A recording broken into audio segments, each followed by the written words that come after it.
Mon prénom, c'est Shelley. Je suis anglophone, mais je parle français. Je suis canadienne, comme vous pouvez entendre de mon accent.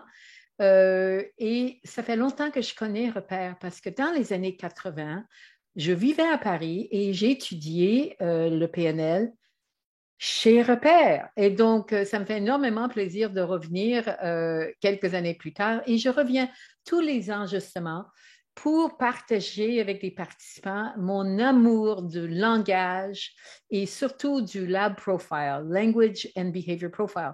Je suis connue pour être la reine du Lab Profile. Ça veut dire que je crois, et là, c'est pas très canadien de moi de me féliciter moi-même et c'est peut-être pas agréable de l'entendre, mais je connais le plus de n'importe qui sur la structure linguistique des schémas du Lab Profile. Et le Lab Profile, ça vient des métaprogrammes de la PNL et il y a beaucoup de façons de l'utiliser. Mais dans ma carrière, ce que j'ai fait des formations, je fais des consultations pour aider les gens à recruter les bonnes personnes qui sont assorties à la poste, même dans les périodes dures comme nous avons aujourd'hui. Et j'ai fait beaucoup de consultations pour les coachs, comment utiliser les schémas de motivation, les schémas de productivité pour attirer plus de clients, pour trouver les portes ouvertes, etc. Mais j'aimerais en parler un peu plus. Je suis très chanceuse, j'ai l'occasion de voyager dans le monde en entier et en ligne aussi, comme on fait actuellement, pour aider les individus et les organismes avec les défis de communication et de persuasion. C'est pas évident de persuader quelqu'un de faire quelque chose. Et je pense que tout le monde vit ça en ce moment. Donc, ça, c'est un peu de mon background. J'ai écrit des livres, j'ai créé des softwares, des logiciels à base du Lab Profile et plein d'autres applications. Mon livre en langue française, et j'ai la chance, mon livre est maintenant disponible en 20 langues, c'est Le plein pouvoir des mots, produit par Interédition. Et j'ai eu la chance, il y a 2 ans, que Forbes, le magazine pour l'entrepreneur et le management, a choisi mon livre comme un best management book pour les exécutifs et les entrepreneurs. Donc, j'étais très content que c'était atteint à ce niveau-là.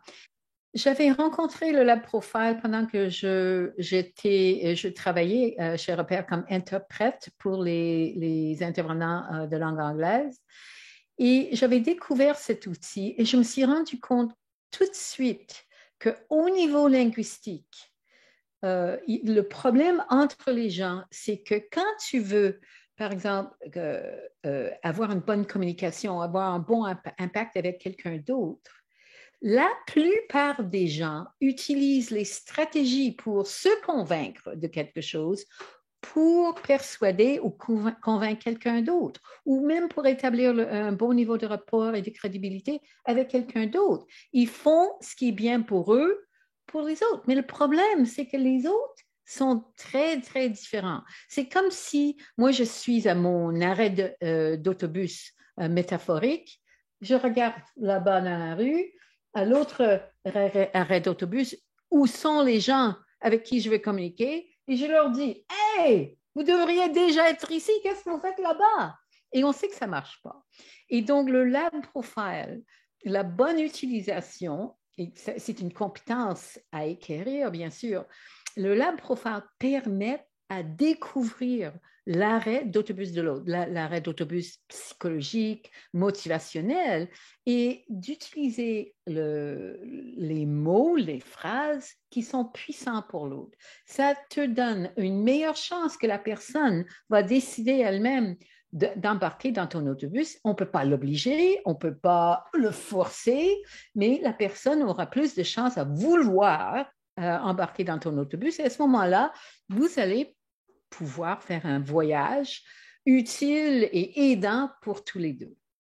Et c'est pour ça que j'ai commencé à travailler en profondeur avec le Lab Profile et à explorer d'autres applications aussi, parce que je me suis dit, wow, on peut, avec très peu d'indices ou très peu de questionnements, découvrir qu'est-ce qui motive l'autre dans un contexte donné. Alors, le lab profile, c'est quoi? Alors, j'avais dit avant, c'est basé sur les métaprogrammes en PNL. Les métaprogrammes sont les drivers du comportement. Qu'est-ce qui fait qu'une personne va faire une chose ou une autre? Et Roger Bailey, qui était le développeur à l'origine du lab profile, avait découvert que ces métaprogrammes étaient contextuels. C'est-à-dire, ce n'est pas un profil de personnalité, ce sont les déclencheurs de motivation qui peuvent changer. Par exemple, quand tu es au travail, tes motivations, tes méta-motivations sont très différentes que quand tu es en vacances à la plage, etc. Quand tu fais tes courses, par exemple. C'est dépendant sur le contexte. Et donc, le Language and Behavior Profile, profil linguistique et comportemental en français, si on veut, est une série de profils à son origine, est une série de questions qu'on pose à l'autre personne et on décode la structure linguistique de sa réponse pour découvrir ses déclencheurs de motivation et ses schémas de productivité.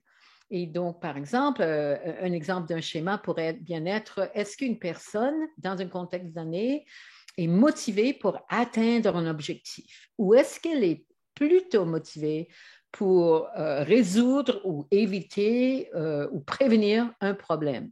On appelle ça aller vers ou s'éloigner d'eux. Et une chose que les gens ne savent pas, généralement, c'est que bien que la PNL est une modalité qui est focalisée sur les objectifs, les stratégies de l'objectif, la plupart des gens qui cherchent des coachings, qui cherchent des thérapies, qui cherchent des aides, ne sont pas dans ces moments-là, dans ce contexte-là, motivés par un objectif. Elles sont plutôt inquiétées par les questions, les problèmes, les communications qui vont mal. Et donc, ensuite, on commence à utiliser la stratégie d'objectif, le langage qui va vers un objectif. Qu'est-ce que tu veux par rapport à cette situation? Qu'est-ce qui est important pour toi? La personne n'est pas encore prête. Elle veut d'abord parler de ce qu'elle veut, le problème qu'elle veut s'en débarrasser. Mon français, on voit le problème grammatique, mais elle veut se débarrasser d'un problème. Et tant qu'on ne la laisse pas parler de ça, elle ne serait pas en mesure d'aller vers quelque chose d'autre. Il y a bien d'autres schémas aussi si la personne veut décider pour elle-même ou est-ce qu'elle est influencée de l'extérieur. Dans quel contexte ça peut changer? Est-ce qu'elle veut un processus à suivre? Est-ce qu'elle veut jouer avec des possibilités, les alternatives?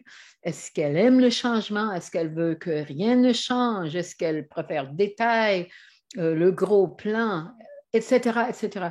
Tout ça, on peut facilement décerner et décerner ce qui est le plus important, le driver de la situation de la personne. Et en tant que coach, par exemple, on peut réussir à attirer plus de clients. Ça, c'est un problème pour beaucoup de coachs, de ne pas avoir suffisamment de clients. Et on peut trouver la porte ouverte pour mieux travailler avec les clients en coaching. Donc, ça, c'est un couple des applications du Lab Profile. Merci, Martial. J'ai très hâte de venir. Et si ça vous chante de venir, je vous garantis que je vais assortir ce cours à ta motivation. Quoi de mieux, n'est-ce pas?